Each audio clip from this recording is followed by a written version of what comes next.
Pilipinas Outsider, welcome back to our channel.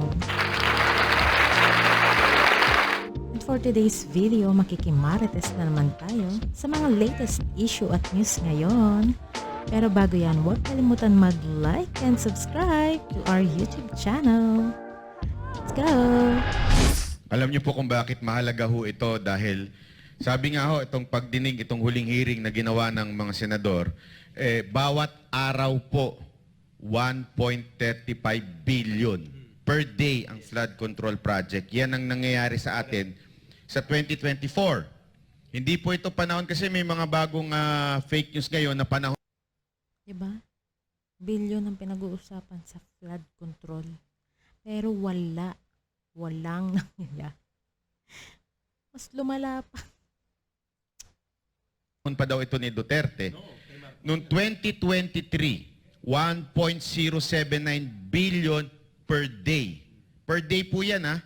Yan ho ang resulta niyan. Yung baha na yan. Per day noong 2023, 1.079 billion, ha? Billion, hindi ho million. Araw-araw, ha? Araw-araw yan. Per day po. Kasi ang total po niyan, 280 billion per year. Okay? Yan po yung 2023 at noong 2024, ay 1.35.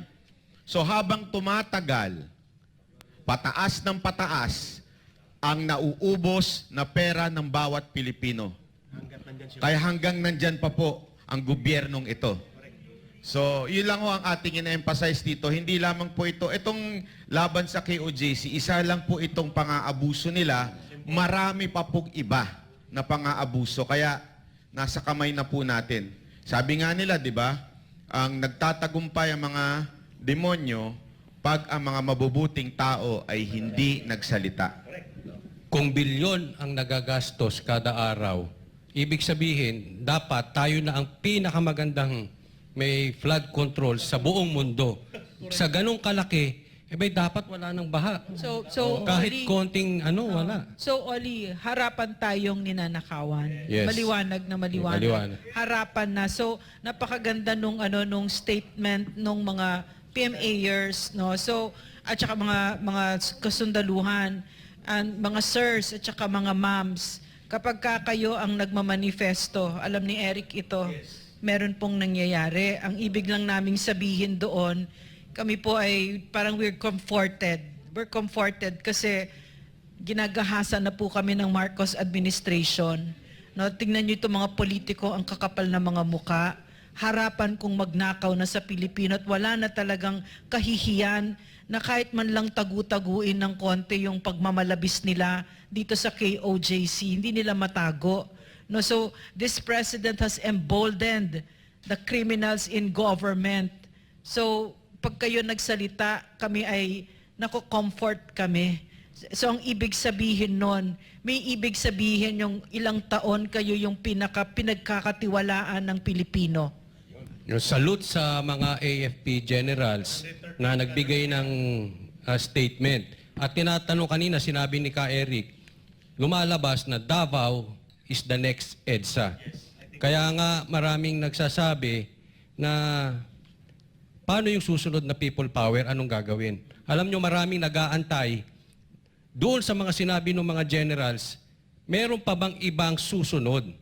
Dapat siguro yung iba pa magsalita na, magbigay ng statement, mapa-pulis, mapa-sundalo, mapa-generals, kung ano man ang posisyon, mapa-politiko, magbigay na po tayo ng statement para umikot na po ito at magsimula na po sa mga matataas sa posisyon.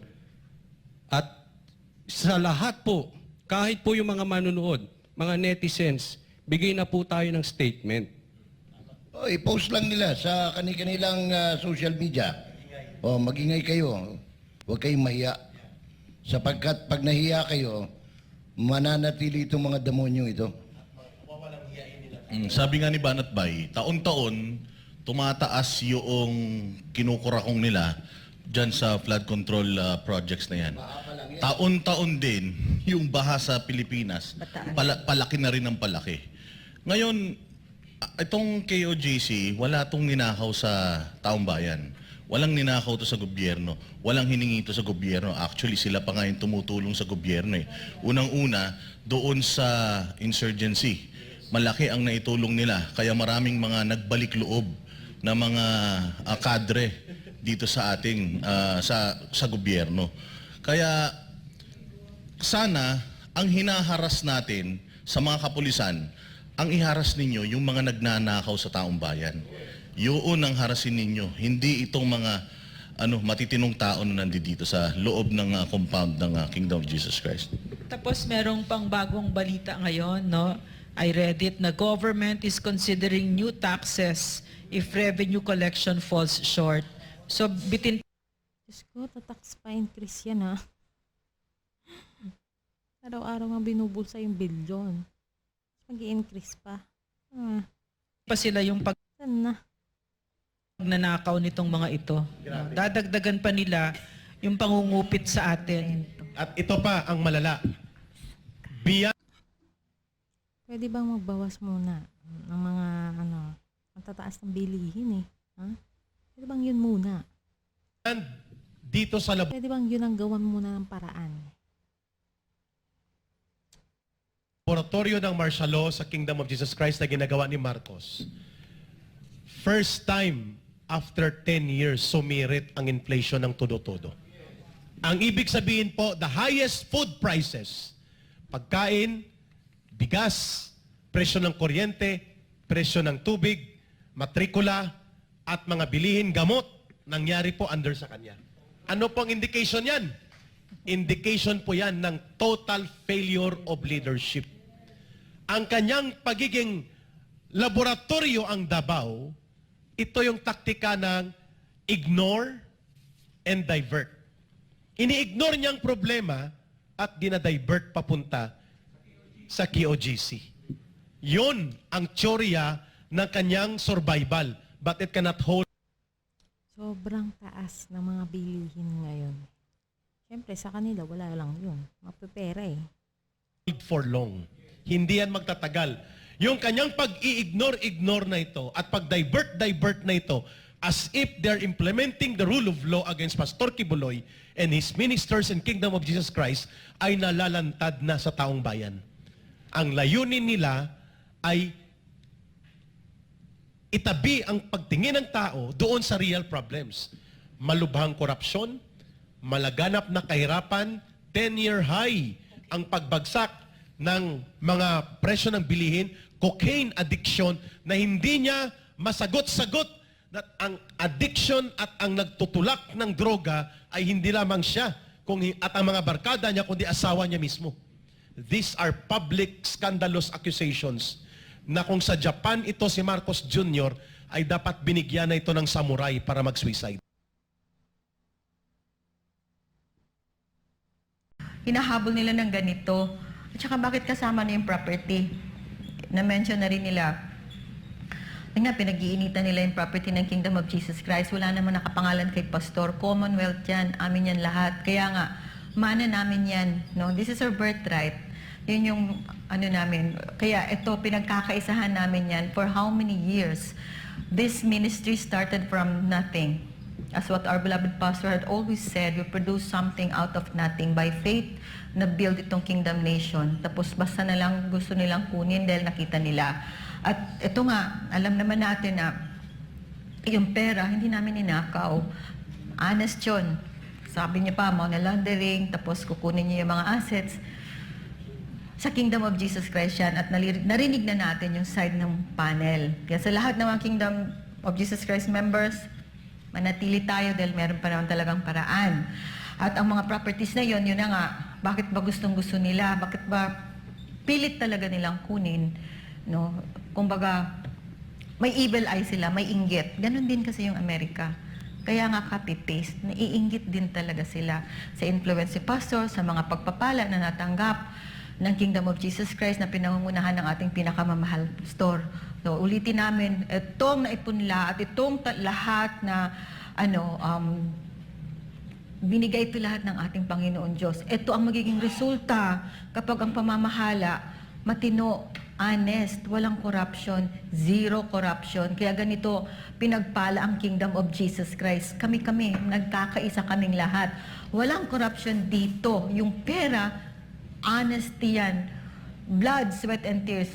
Talagang singhot talaga, luha. At bawat isa, sacrifice ng bawat isa yan. Hindi kami nahihirapan, bagkos pag-ibig namin yan, pagkakaisa namin yan. Kaya yan din, ang produkto ng isang leader ng isipan ay talagang excellent at totoo. Daming property Dami palang property. Ganun kaganda ang napoproduce. Kaya balikin ko man sabihin, nakakaawa talaga yung Pilipinas. Kung titingnan nyo, anong klaseng buhay ba meron kami sa kingdom? Kaya ganun na lang, no? Ang inggit nila, ganun na lang talaga na gusto nila i-covet. We can also have this kind of life. Kung yung leader natin, kagaya ng kay Pastor, kaya nga si Pastor gustong tumulong. Gusto niya kung anong nangyari dito sa kingdom, sa lahat ng compounds na nakita niyo kung gaano ka maayos, disiplinado, malinis, organized, at excellent, pati ang kultura ng mga tao. Yan yung dapat na magiging bunga, hindi lang ng Kingdom Nation, pero ang nation ng Pilipinas. So nakakaawa man ng Pilipinas, kaya yung puso ni Pastor para sa Pilipinas, kung pagbigyan natin na maging consultant ba, tagapagpayo, o maging leader ng isang katulad ng ating pinakamamahal na Pastor Apollo C. Kibuloy. Pero anong ginagawa ng mga pamahalaan? Bakit? Kasi ang buhay ni Pastor, rebuke yan sa kanila. Sa Amerika, we are living the American dream. Yung mga Amerikano naghihirap. They are doing double jobs. But they're not living like us when we go to America. Kasi provided lahat. Provided lahat. Di kami nagtatrabaho para mag-ikot sa Amerika. We are doing our ministry. That is the kind of life that Pastor Apollo C. Kibuloy gave to us as missionaries because we are doing that for the Almighty Father to the Son. That's spreading the good news. That is our work. That is our life. Yun yung vocation namin. At hindi namin yan pinagkakait. Sinishare namin yan sa lahat. Di ba sa Amerika din, magbibigay din kami. Tinutulungan din namin yung mga mahihirap doon. Tapos ganun din dito sa Pilipinas. Ulitin ko, bakit ba masyado silang naiinggit? Kasi ganito nga, ang buhay dito. Ito ang magiging resulta pag zero ang corruption. Bakit gusto nila yung property, lalo na dito sa Kingdom of Jesus Christ? Yun nga, na-mention natin mga kasama sa panel, magandang EDCA site siya. Napaka-ideal. Malapit sa airport, may hangar na, may magandang facilities pa, napaka-perfect. Ano pa? Ito lahat ng mga property. Yung kingdom mismo, yung 75,000 kingdom, it's a jewel. But that's built by faith and by the unity of the sons and daughters of the Almighty Father.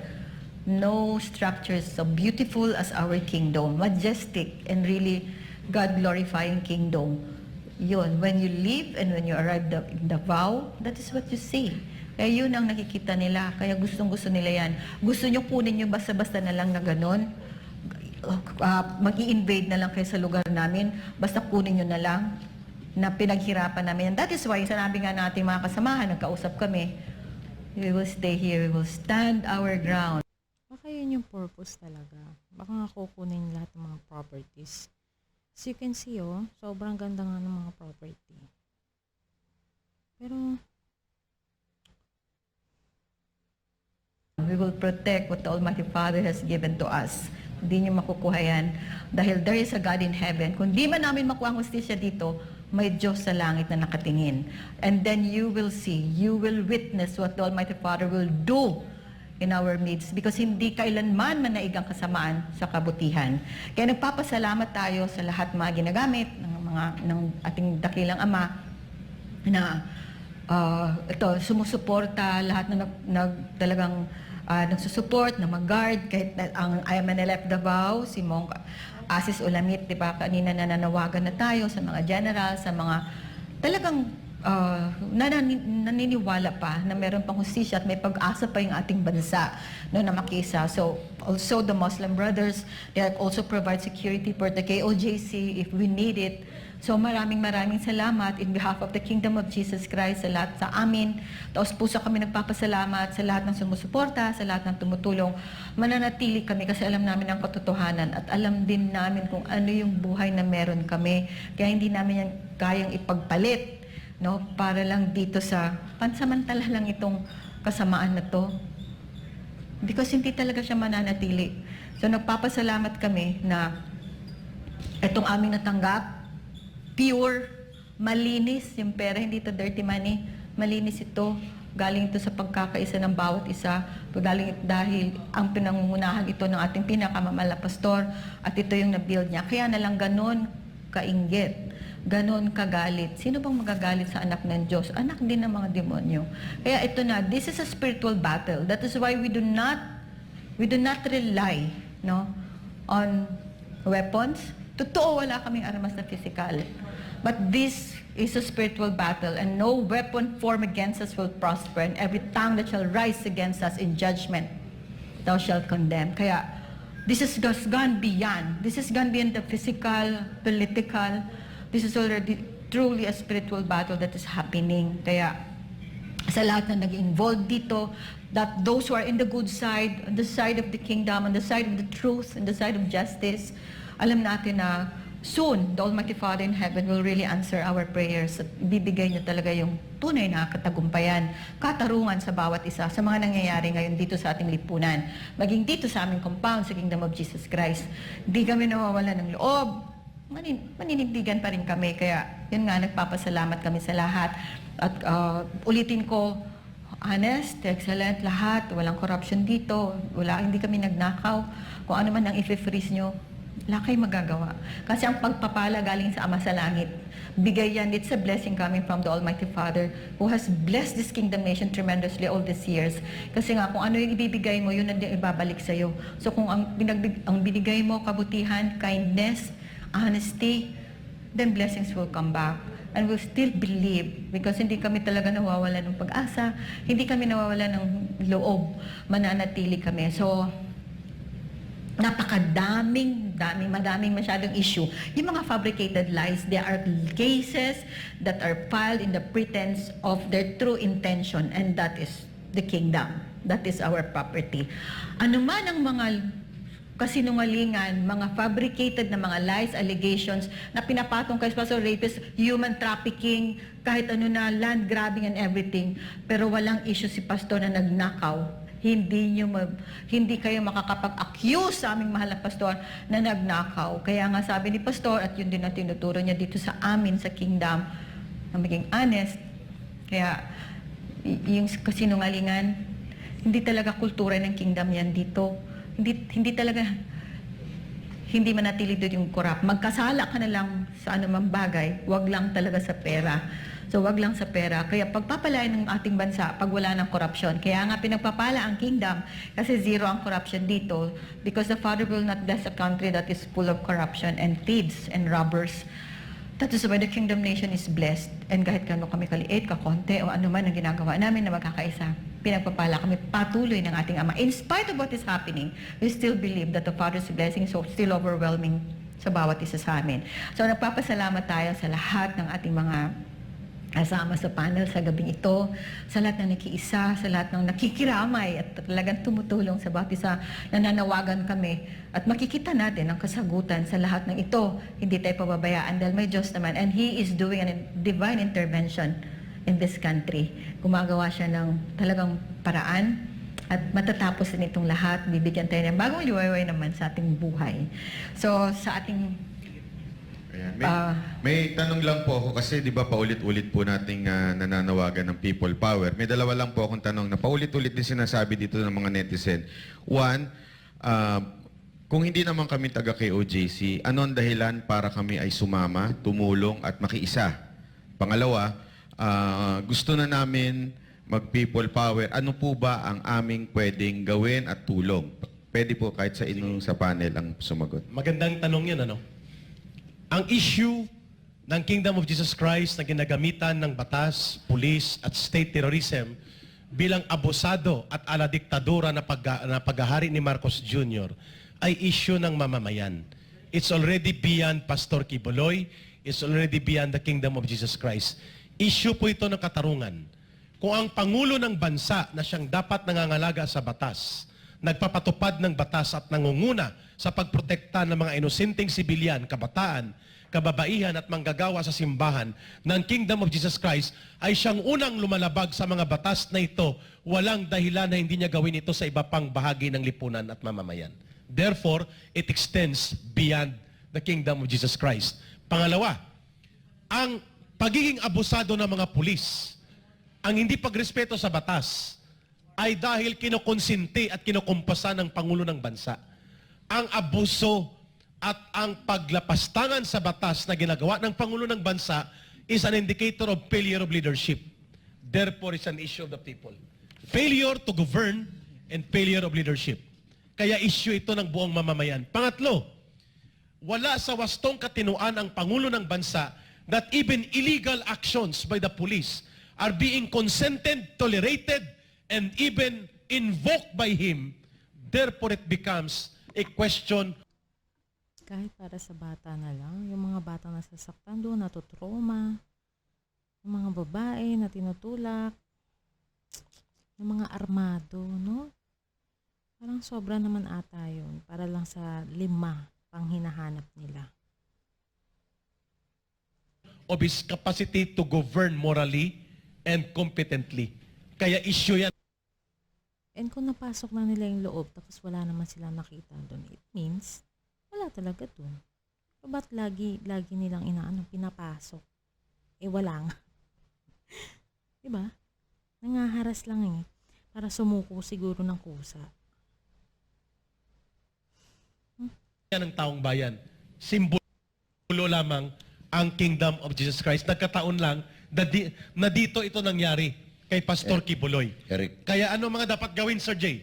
ito, Okay. unang-una, nagpapasalamat po kami na ang mismong mga graduate ng PMA ay nagkaisa, no? Para once and for all, ay harapin itong problema ng corruption sa Pilipinas ngayon. As a matter of fact, yung kanilang manifesto. Tsaka ang dami-daming na ngayon. Corruption, mga ewan. Parang ang pangit ng ngayon, administrasyon talaga. Against corruption, particularly natumbok po ito o na-trigger ito dahil doon sa flood control. No? True. Flood control yan. Parang wala naman. Sabi dito nila sa kanilang manifesto, we concerned retired military officers and men, concerned citizens and advocates for transparency and accountability, stand together in our call to end the pervasive corruption that plagues the distribution and usage of flood control funds in our country. Pinag-uusapan po rito 1.4 billion pesos a day. No? Tignan mo, a day yan bilyon. Saan? Wala. Nagbubungka lang sila dyan. Nagbubuta sila ng mga daan dyan na maayos para meron silang files na may inayos. Oh. Tapos, wala na. Busa na. Mataba na yung wallet.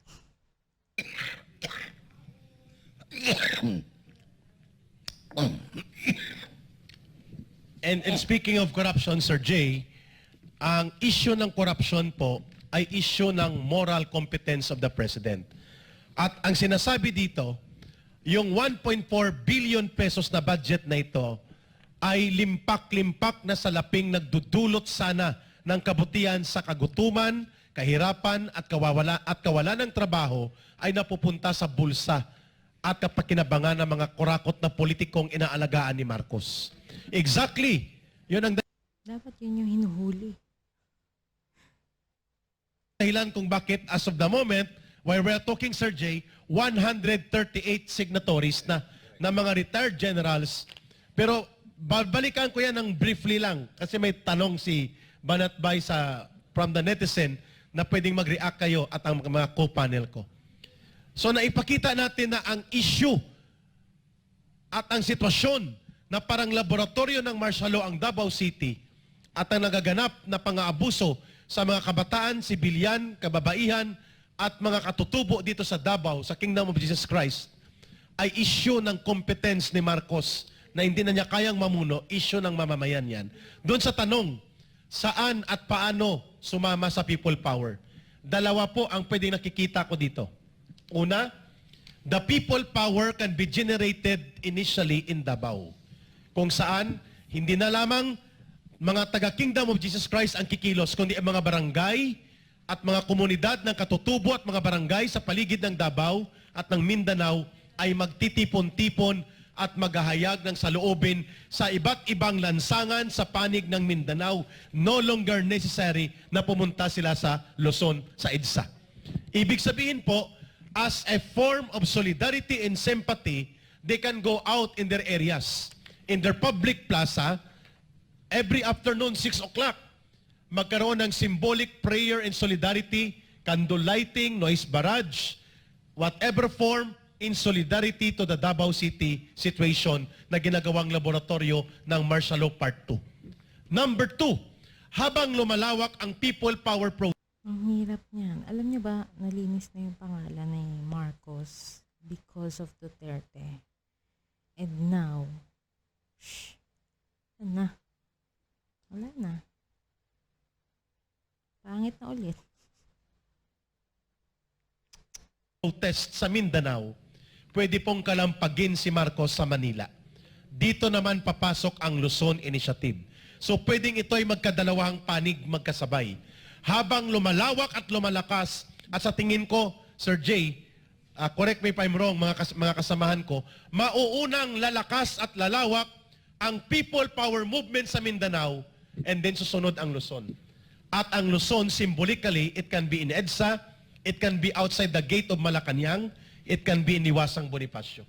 Anywhere. There are a lot of actions to be done, including social media. Ano po yun? Pwede po tayong every 6 o'clock or every 7 p.m. after dinner, sabay-sabay tayo, ay magkaroon tayo ng online protest. People Power Online, tuloy-tuloy, including OFW, sa buong daigdig, at mga Filipino communities. At number 3, malaking bagay pa rin po kung barikadahan na natin at kalampagin when we have the enough time or enough force and number at barikadahin at palayasin sa palasyo si Marcos sa mapayapang pamamaraan. Exactly what happened in 1986 and in 2001. Sa 86 sa tatay niya, sa 2001 sa tatay ni Jinggoy. Hindi malayong mangyari. Diba? To think na magkakaroon na naman ng ganito. Ang gulo, no? Po ito. Pero ako naniniwala, by experience ba not by, sa mass movement, mukhang mauunang lalawak at lalakas ang kilusang protesta sa Mindanao.